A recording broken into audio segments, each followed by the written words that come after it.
Hello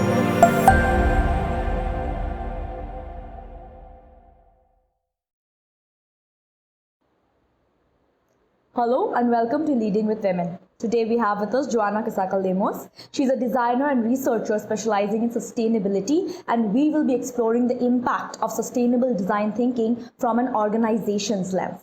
Thank you so much, Joana, for coming. Thank you for having me. Okay, so just to start us off, Joana, I think we're going to start with a rapid fire. How would you explain human-centric design to a layperson?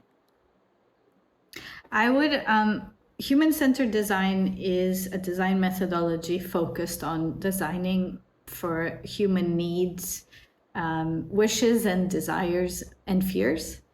But I would actually prefer to, at this point in the state of the world, talk about planet-centric design, which is beyond the humans to also include the other stakeholders around us, like the environment and different social demographics. Okay. And how do you think that can be applied in business? So at the moment, everything that we build is global, right? We build global products, we build global solutions. And if we take a planet-centric approach to design, that means we are considering the impact of our products and services beyond a specific geography or beyond a specific location. So we are actually considering the much bigger picture of how the things we build in the world, the products and services we build, how they impact the world at large. Okay. And what would you say are the foundations of human-centric design? So human-centered design has a history that is focused on the social impact of design. So everything that we build in the world, from a new app to a chair, has to be catering to human needs. So human-centered design really has a history of trying the best possible to meet those needs through the solutions that we come up with. But like I said, to me, at this point, we should be designing for the other stakeholders as well in our planet, not just the humans. So I think human-centered design has now had its place in design history, and we are really entering a new era, which is more broad than just the humans, to also include the other stakeholders on the planet. So, what do you think has been your biggest real-world win in applying planet-centric design, as you said? So I would say that we are in very early stages of understanding what it means to design with a planet-centric view. The biggest win so far, I would say, has been guiding clients to have more of a systems perspective of their business and their products and services. So what that means is when we take clients through an exercise of mapping and visualizing their ecosystem, and by ecosystem I mean the way the business operates, but also where it operates and what stakeholders are involved, what stakeholders are impacted on a global scale, that starts to shift a mindset and the perception that the things that we design and launch are not just impacting our local geography where we are, but they actually have like a ripple effect along the supply chain or along the chain of design to other stakeholders. So biggest wins at the moment in this new way of practicing design has definitely been this eye-opening or mindset shift that we should be designing in a more systems thinking approach. Okay, so what would you say are some of the biggest misconceptions that you have faced as a sustainable design researcher? So unfortunately, there's still many misconceptions that have carried over through history until now where we are, 2021.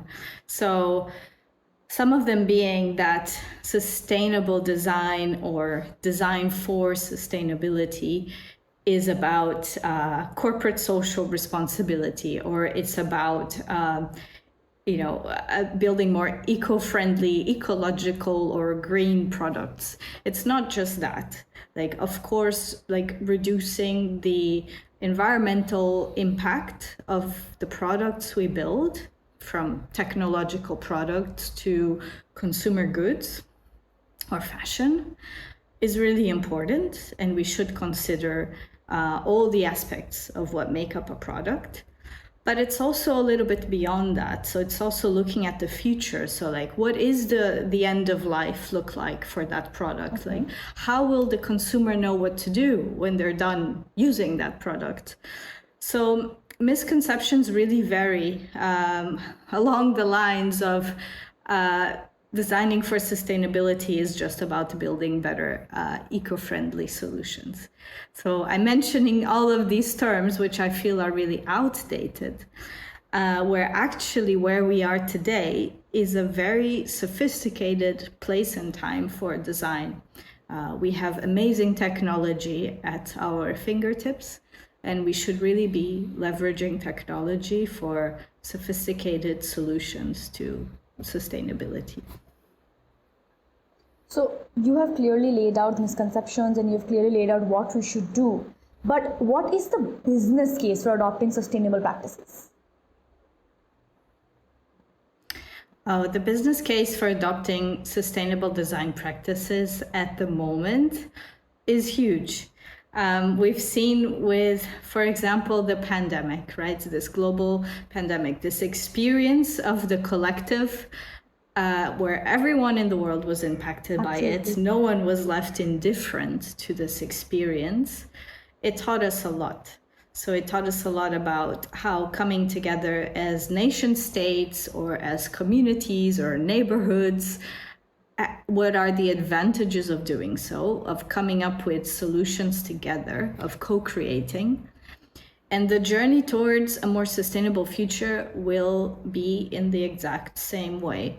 People will start to open their eyes to actually coming together and finding longevity, like finding solutions for longevity within their businesses, organizations, within their communities, and within nation states.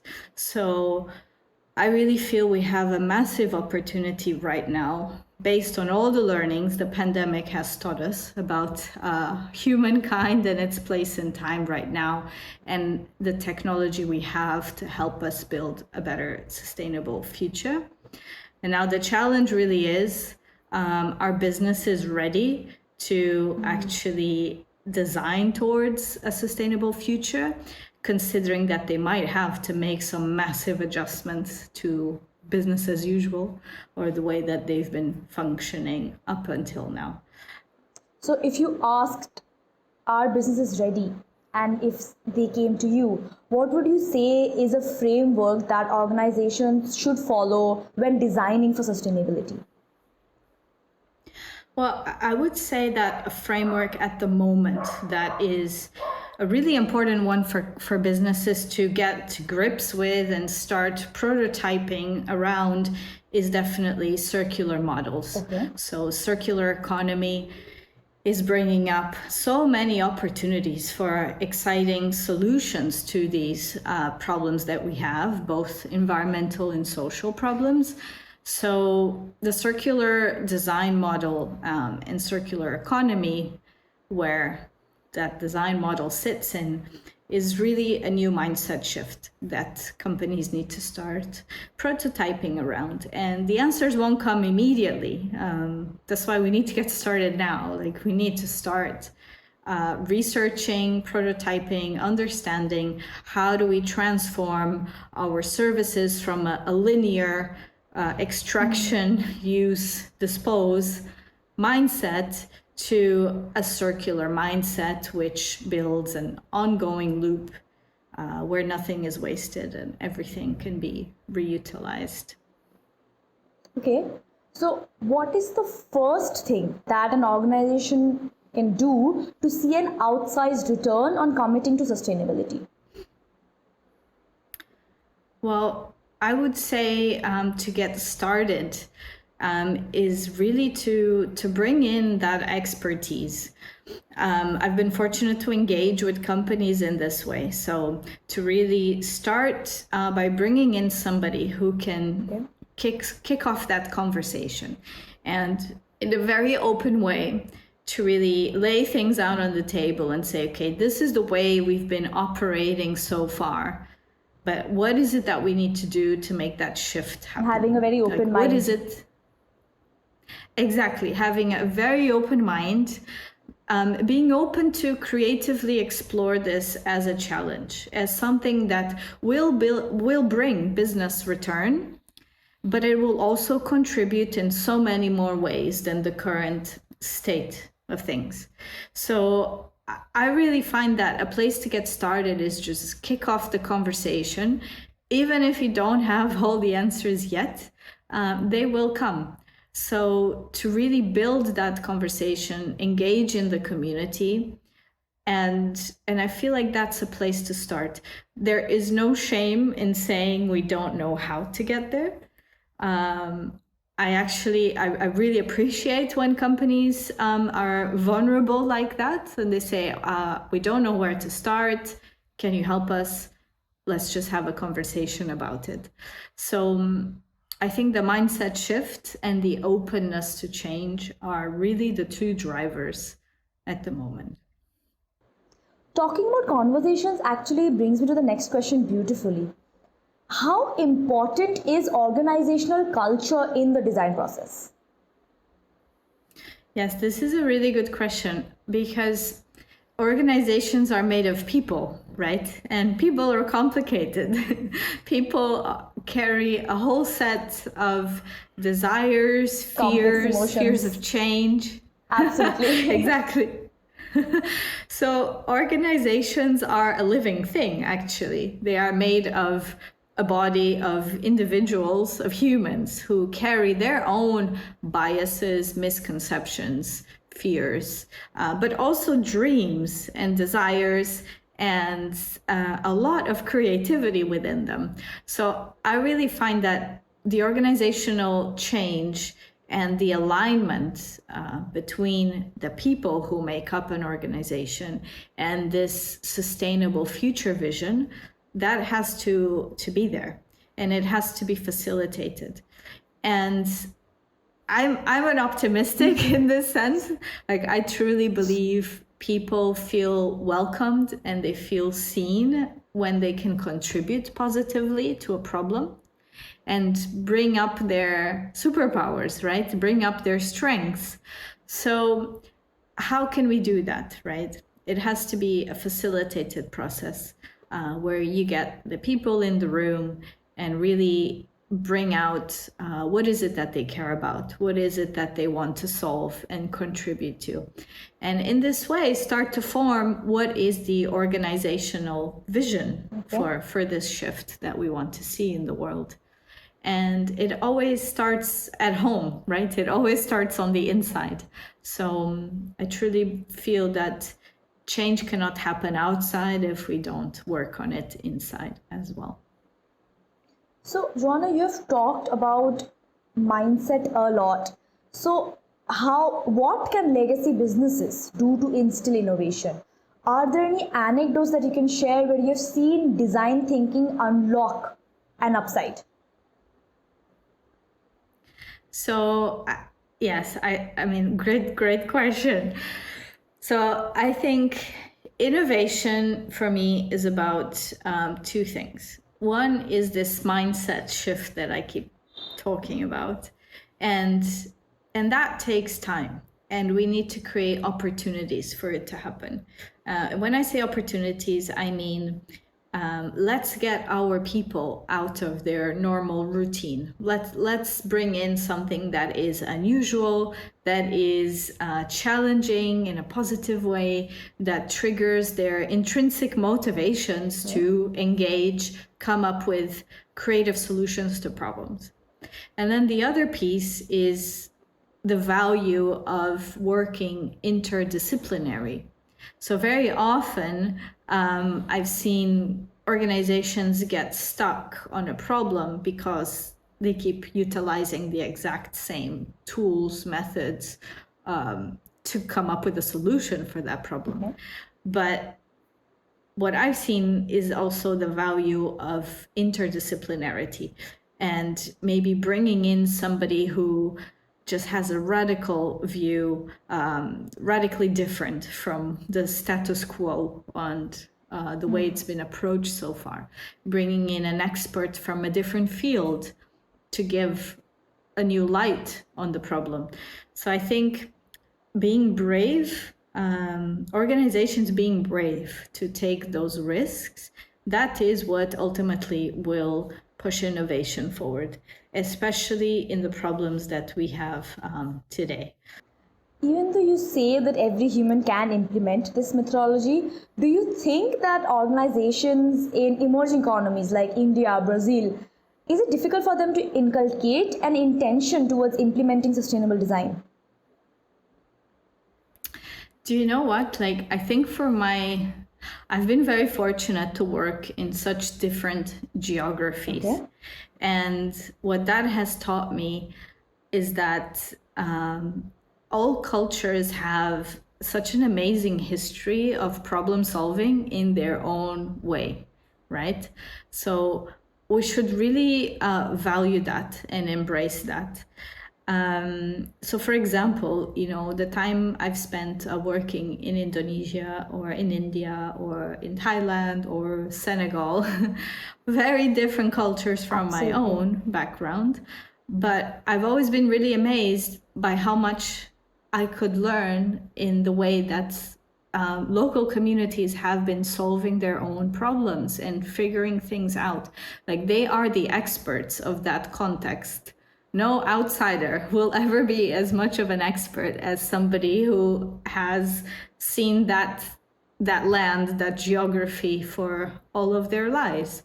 So what I mean to say by this is that organizations in countries, in emerging markets like Brazil or India, can really look inwards, really look into their history and see what have we done really well that we can be super proud of. Like, we are the experts of our own context. We are the experts of our own problems. Anyone from the outside can just bring in a different point of view or a different trigger, a different perspective. But ultimately, like, I truly believe that big challenges will be solved by the people who are experts in the context that they're in. And I think historically, it's very important to really look back into what have been some past successes, in the country or in the community to overcome problems and learn from those experiences as well. That's very insightful. Okay, so Joanna, for one of our last questions, the work that you do is towards this almost larger than life vision towards a healthier planet, a more conscious community. But how do you measure the personal impact that your work or research has had? So I think personal impact on the people I've worked with. Is that the question? Yes. Okay. So I think it doesn't have to be the people. I also think that organizations, or if you've seen a mindset shift, is there a factor by which you measure your work? There's definitely success metrics, okay. And those tend to be more long-term. So because it takes time to see change happen. When we build a new solution and implement it, it takes time to evaluate in our roadmap how the change is progressing. Are we meeting the goals we set ourselves? And if not, how can we iterate? How can we go back to the drawing board, make some changes, and launch again? So that's in terms of products and services towards sustainability. That's how we measure them long term. And it's okay to say sometimes things fail at first. Like, we have to get more comfortable with that. We might have the best intention, but things sometimes don't always work out. But the very important piece is to have the courage to go back to the drawing board, make changes, and relaunch again. And this is the only way we're going to move forward slowly and make adequate changes. So that's one piece in terms of products and services and businesses. But then in terms of personal change, well, which is the question you asked me, I think the people I've been fortunate to work with, I'm always curious to see how the questions I bring in or the research I present, like, how has that shifted their perspective as a human who lives on this world? And with organizations I've worked with, every time that I can get senior leadership to actually reference the humans using their products rather than users, for example, or just the consumer, this abstract terms. But whenever they get to actually talk about the humans from a more emotional point of view or a more engaged point of view, I see that as a success, because I think ultimately in the place where we are in human history right now, in the state of the world, we cannot afford to not empathize with the other. And the same goes for the way companies address their consumers or users. It is their people and they're complex beings, and we need to consider that. We need to embrace that, for as difficult as it might be. We need to, because that is the only way we're going to cultivate a new form of being more harmoniously between organizations, as ecosystems, like I mentioned, with complex people, but also the places where they operate. So the markets, the geographies, and ultimately the world at large. Here's to wishing for a more empathetic world. Thank you so much, Joanna, for coming on Leading with Women.